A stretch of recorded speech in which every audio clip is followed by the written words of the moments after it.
So on today's elevator part project, we are going to be working on this US call button. And now this thing you can see here is quite interesting. We've got a plate here where the button would go. We've got a spot for like a little arrow or a braille of some sort. There's not a whole lot to it, pretty simple. Here we have the actual button. You can see here when we press it, it clicks just like your typical US button. There's the switch in the back. Kind of interesting fact about this switch is it was actually completely broken, and I had to butcher an old switch to make this one work.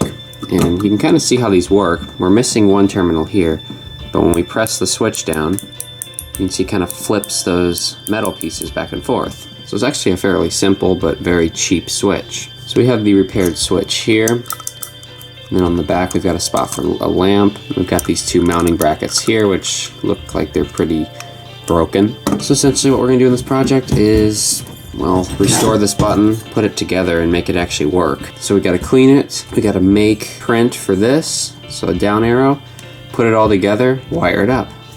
Let's get started.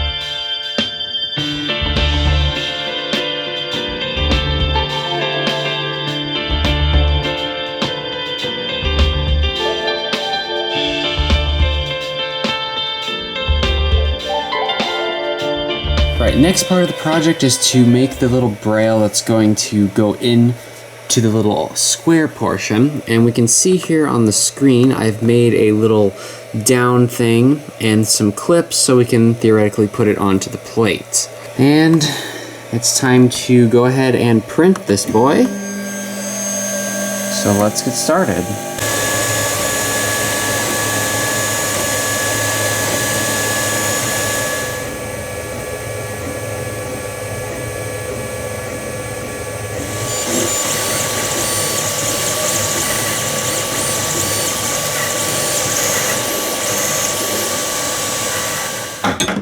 And here we have the little part, and we can see it came out quite nicely. And we've got our little spot to mount it, and it says down on there, just like a US elevator would. So what I'm going to do is paint the down portion, just the text, white, so we can see it a bit better, and install it into the panel.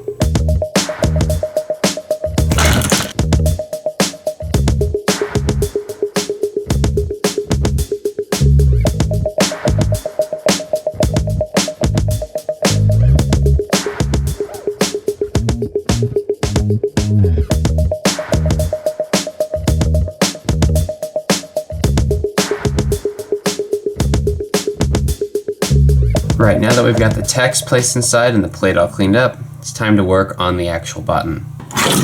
So this is the circle version of the US buttons, and while we're here we might as well take a closer look at it. So back here we've got the micro switch, like I said before. This micro switch was pretty beat up and it didn't actually work, but after butchering the old switch, this one works again. We're gonna have to add some wires to this thing, of course, and hope we don't destroy it with these loose connections, but we'll do what we have to. On the side here, we've got the little mounting brackets, which we do want to take off. Each little mounting bracket is held in with a small screw, and you can see this one's pretty broken. We'll have to fix that. The other one comes off just as easily. As for the actual button portion, so when you push it, it hits against this micro switch, and there's this little black clip that holds it on. Bending the clip back and pulling out, we can remove the little micro switch, and we can see this is a Lycon switch. These things are very cheap as well, so I do not recommend opening these unless it's an absolute emergency. The button is removed in a similar fashion. You push these two pins in, and then the button slides out of the housing. And just for the purpose of this video, we're not going to do that. Here's what a button looks like without anything on the back. Also a good thing to note is the clip for the lamp socket and the clip for the other micro switch is broken off, which does not surprise me at all. So here we have the actual lamp socket for US. Now, of course, since we're missing the clip that holds this down, we're just going to use friction to hold it in place. And we're going to remove this little bulb, and we'll put our own bulb in here. This is what we'll use to wire up to. We need to solder to this thing, and get this in a little circuit.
Alright guys, so here we can see the finished product, and I'm pretty happy with the way this has come out. So this thing has gone from being in complete pieces to a complete and working button.